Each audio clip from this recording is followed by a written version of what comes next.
Happy Plop Day!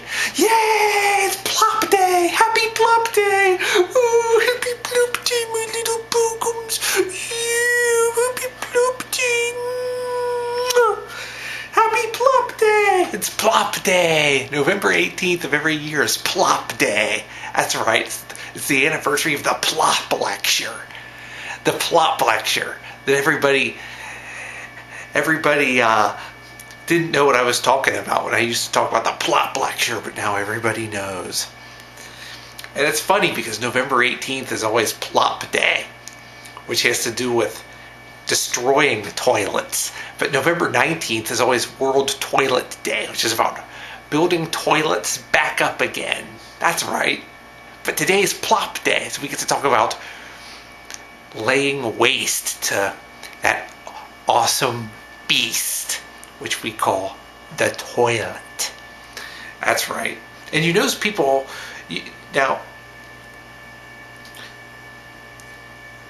I remember all the stuff that got put in the toilet in high school. You know, people put scissors and things like that in the toilet. It's easier to list the things that didn't get put in the toilet. Like, what were some things that didn't get put in the toilet? How about vacuum cleaners and calculators and traffic lights and bank statements and Clorox bottles and trash can lids. See, it's easier to list the things. It takes less time to list the things that didn't get put in the toilets than the things that did. And maple syrup bottles and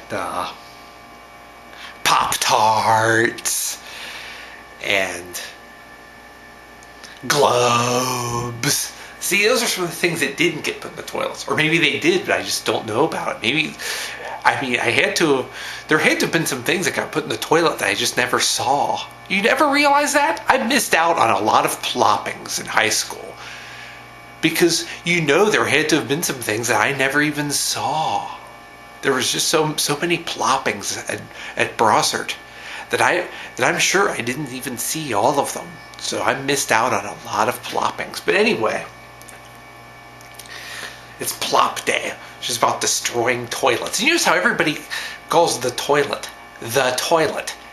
They always use a definite article. They never say a toilet. It's always the toilet. Like there's only one toilet in the whole world.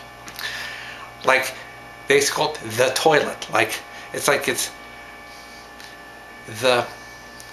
there's only one of them. Like the Milky Way, or the Pacific Ocean, or the Eiffel Tower, or the Berlin Wall, or the Big Back Bridge, or the Washington Monument, or anything. It's always the toilet, like there's only one in the whole world.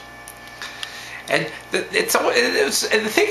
don't know what the appeal was of plopping stuff. I mean, yeah, it's funny when something gets put in the toilet, because then it's always ruined. Because I think that was part of the appeal of another thing. Why the toilet? Couldn't you just burn it or something?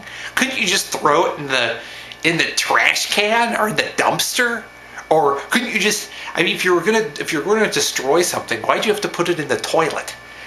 Couldn't you just throw it away, or burn it, or eat it, or run it over with a lawnmower, or pee on it, or something like that? Why put it in the toilet? I guess it's because the toilet's kind of like a person. A toilet's like a person without feelings. So it's like feeding it to a person without having to worry about offending them. That's what it's like. It's like shoving it down in a person's throat without having to actually worry about causing them any physical pain, because the toilet does not have feelings. So you look in a toilet, it's like looking at a person with its mouth open, like its drain is the mouth. And it's like, oh. It's like every time you lift the lid, that's what it's like. It's like the toilet sitting there going, oh, just waiting to have stuff plopped into it. But the thing is, it doesn't hurt it, so you don't have to worry about. I mean, it kind of solves the ethical dilemma, because toilets can feel no pain. They can't. Toilets can't feel pain. So when it's like, and a lot of it's like the shock value. It's like part of the appeal of plopping is surprising yourself. It's like you put something in the toilet and you want to see, and then you kind of you don't think about it first. You don't think about it beforehand until the plopping, until the deed is done. Then you look in the toilet and you see it floating there, and you're surprised by it. I mean, it's always a treat to see what somebody else has plopped. I mean, just as long as it's something funny. I don't mean like stuff that's actually belongs in toilets. I mean stuff that doesn't belong there, like folders or something. Like you go in there, so you think, I wonder if anything's been plopped today. And you look in the toilet and you see a book staring up at you, or a folder, or an eraser, or a balloon, or a cough drop, or anything. It's like it's like the toilet's just sitting there accepting it. The toilet sits back and tolerates it. Because it's a toilet. It has no choice. It has no feelings either. So it's not being harmed by it. So that's how...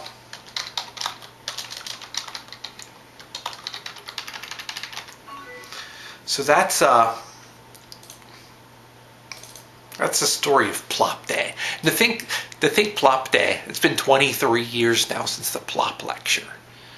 Man, 23 big years since the Plop Lecture.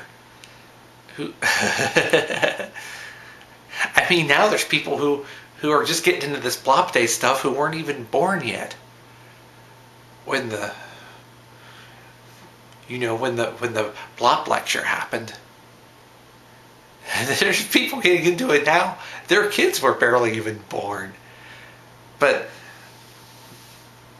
there's people getting into it now. Their parents were barely even born yet. But that's Plop Day. So, and guess what? Today Plop Day's on a Friday, just like the original Plop Lecture was. So, happy Plop Day. Enjoy the ploppings. Oh.